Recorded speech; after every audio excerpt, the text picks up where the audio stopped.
Yeah, PinkFly with the one. Yeah. So the P1. Yeah. We couldn't get like Pink. Yeah. Yeah. Yeah. Yeah. Eventually, when it'll become like a big brand, then like everyone will. Ah, there you go. There you go. That's why I have a one, because everyone asks me why is it a one, and I'm like, oh, because the I was taken. But no, because it's number one. There we go.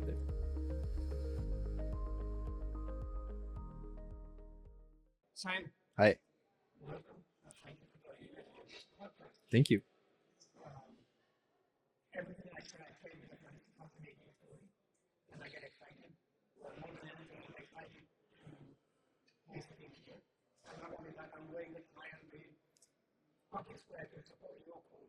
I yeah, I bought a pink shirt like a few weeks ago. I should have worn that today. Thank you. Yeah. Yeah. Thank you.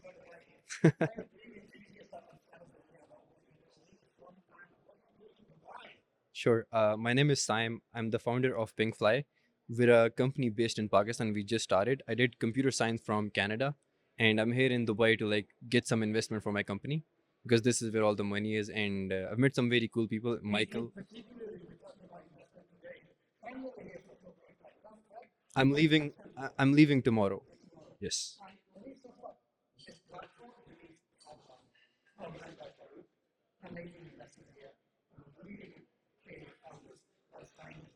that is true.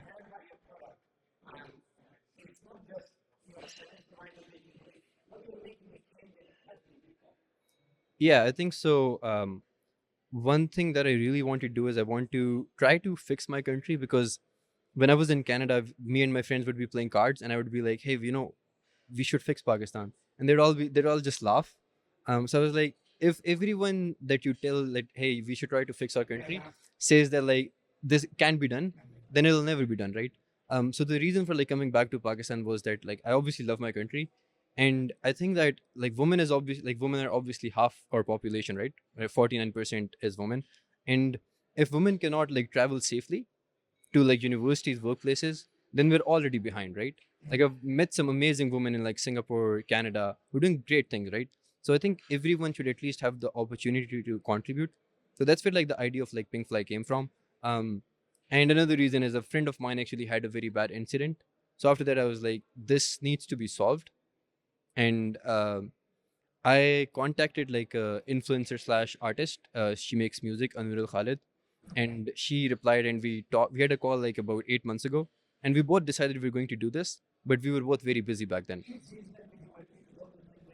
Yes, she's always making music. She was gonna come to this too, but she's making an album right now. If you're looking at this, listen to Anurul's new album. Yes. So yeah, and our third co-founder is from Canada. I met him at my last job, and he also has like a very good connection with women. He's got a little sister. He's got a girlfriend. He really loves his mother. So he instantly connected with this, and he was like, "Yeah, I want to do something for women in Bangladesh." So the plan is we launch in Pakistan, then we go to Bangladesh, Indonesia, all the countries that need this, right? Um, and then if I can start this in Pakistan and make it work, then it's proof that hey, startups do work because everyone's told me, how are you going to do this in Pakistan? Like sure, like there's startups in like Silicon Valley and like Dubai, but like how are you going to do it in Pakistan? So when I like prove people wrong, I think it's like a good cause. If you put your heart into it, I think it'll work.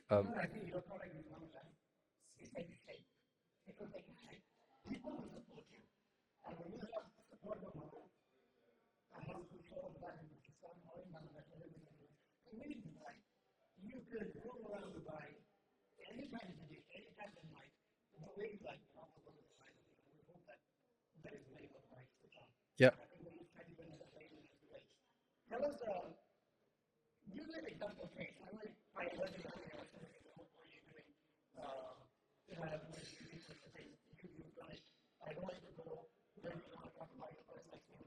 Sure. Of course. So thank you. Now that we really appreciate people like you. So we actually got like a whole database of stories. So when we launched on Instagram, we asked people if anyone would like to contribute their story because I needed for the pitch deck, right? I needed to like show social proof. So I've got about roughly like 60 stories of like real women coming forward. One that always sticks with me, which is also on like our pitch deck, is this girl who like sat in a car and then the driver was just intoxicated. And the most common thing that happens is drivers just like stare at the woman from like the rear view camera, which to me is just like insane, right? Like, why would you do that? It makes you very uncomfortable. So it's not just about harassment. It's just, sure, like not every girl in Pakistan gets harassed, but all of them that you will speak to, they have all felt uncomfortable because it's not just the act of harassment, it's the whole essence of being in a car alone with a man that makes them very uncomfortable. So unless there's like a check, so what we're trying to do is we want to install cameras in all the cars. Initially, we're going to use phones as cameras because just operating costs. And I think the only way to solve this is having accountability. Right now, if let's say I'm a driver and I do something, and after the ride, the girl goes to Kareem and she says that hey, something happened. What's the proof? And especially in a country like Pakistan, men are usually right. Exactly. So in Pakistan, yeah. So videos are one, it's a very good deterrent. If I'm being watched, I'm not going to do anything stupid. Second, video is the only proof that is acceptable. Because then like I can't really say that I didn't do it if I did it on a camera, right? But I think like the biggest feature that we'll have is Pink Connect, which is AI based carpooling for women. Now there have been a lot of carpooling solutions, but the problem with that is that instant carpooling just doesn't work because what are the chances that you are looking for a ride at the same time as me to go to the same place? Very unlikely, right? But if you can plan in advance, if you can put it in Pink Connect, hey, I want to go from place A to place B at this time, and then it searches everyone who has like a similar travel plan, and then you just talk to that person that hey, you're going at 3, I'm going at 3:30. What if we just go at 3:15? Saves everyone money, makes it a lot safer.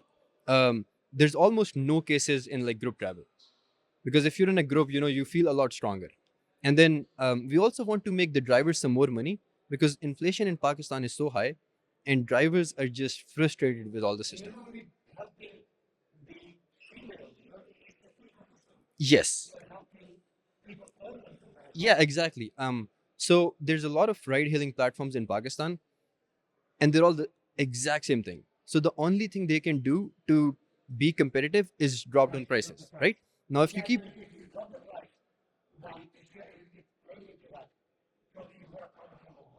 right, so like if you keep dropping the price, the drivers keep getting less, right? But if everyone drops their prices, that exactly there you go, right? And it also makes a lot of frustrated drivers. And if I'm frustrated, like I'm not gonna be like nice. Yeah, I'm gonna be rude to you. I'm gonna stare at you. So yeah, so if we can pay the drivers the most money they make on any ride-hailing service, then they're going to be much more compliant. So that just makes like a community of like very safe environment. And and and since we have proof of everything, we'll just kick off like the few people who actually do something, and then over time it'll be just like a good platform like Tablon. You trust Tablon, right? So it's all about trust. And then once you've got like a huge network of like let's say like 100,000 women, like 10,000 drivers, then you can just do like build different verticals on top of it. You can run women centric ads. Like making money isn't that hard. Making like a platform that is valued and adds value to people.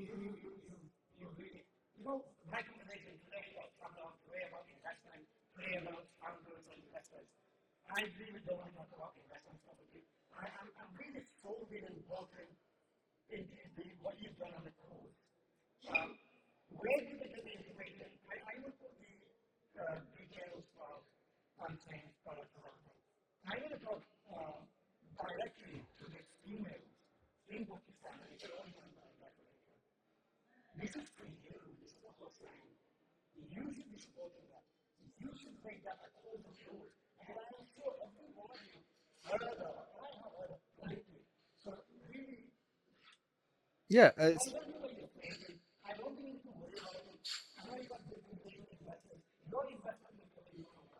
Um. Sure.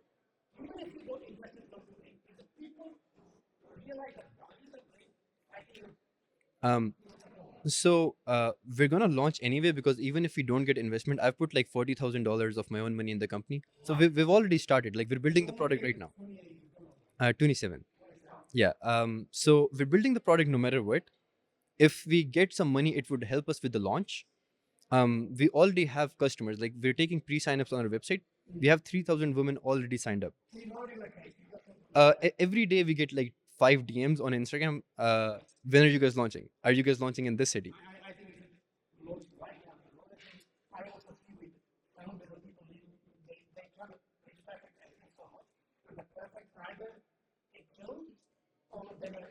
Um, I was having this conversation with Michael where so we need like an MVP which would be ready in like 2 months. So we're gonna like do like a closed test first. We will pick like 1,000 people out of the people who've pre-signed up. We'll have some drivers and we'll just run it, and then we'll get like feedback from them and we'll keep fixing it. So I'm gonna launch it as soon as it's ready, and then we'll take feedback from those people and we'll just keep improving it. I don't have this plan that like, hey, let's take like a year to build this. Initially when I talk to like tech guys, they're like, oh, this is going to take like a year because we have to build this and this and this, and I'm like, no, we just build it. um well, we've only been operational for 2 months. It's been about 8 months since I had like my first call with Anuril, and then for 6 months we just um yeah. And like, that's the thing, right? Sam Altman says this, that if you want to build a successful company, the goal shouldn't be to build the best company ever. The goal should be to build the fastest iterating company ever. You roll out a product. Exactly. Exactly, right.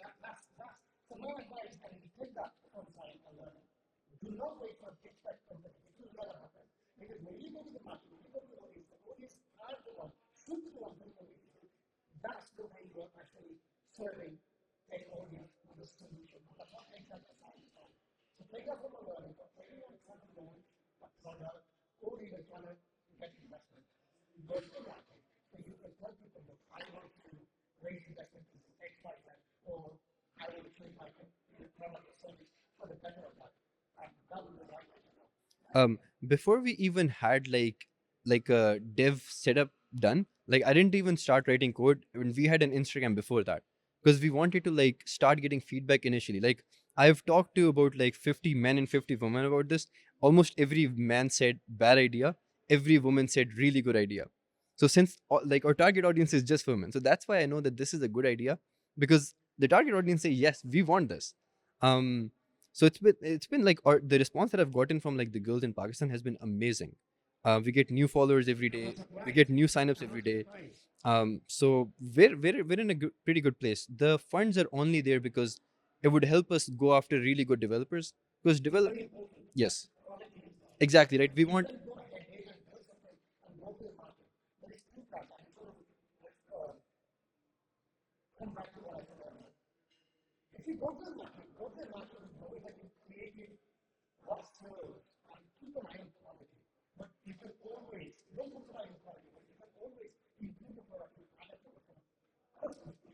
Exactly, exactly. We do want to build something that can actually go and compete with Uber. So we're trying to like, so one thing that we have in our app is themes. So since it's for women, right? Women really like having like a customized experience. So we've got like a light version, a dark version. You can like pick your colors. We'll also have like a. We also want to build like a marketplace where like if there's like a local small business owner that's a woman. Let's say someone's selling handmade bags or something. I don't know. They can come and like put that on like PinkFly, and then customers in the rights can just like buy them. Yes. So the whole idea is that if we can get a large enough customer base, then we're the best platform for women-centric brands to advertise on. If you're a Cardi or a Nishad that sells like clothes in Pakistan, and I give you like a platform that has 100,000 women on it, do you not want to run ads on that? And what will you just put it on there, right? And yeah, exactly. Um, yeah, because then what we can also do is we can tell these companies that, hey, give our customers like a deal, like a discount, something, and then everyone will like use Pink because they also want to shop. So the thing that I say about this is, previously you were like concerned about your safety on ride hailing services, but now you're safe. So what do you do now, right? So now you shop. Yeah, now you shop. Yeah.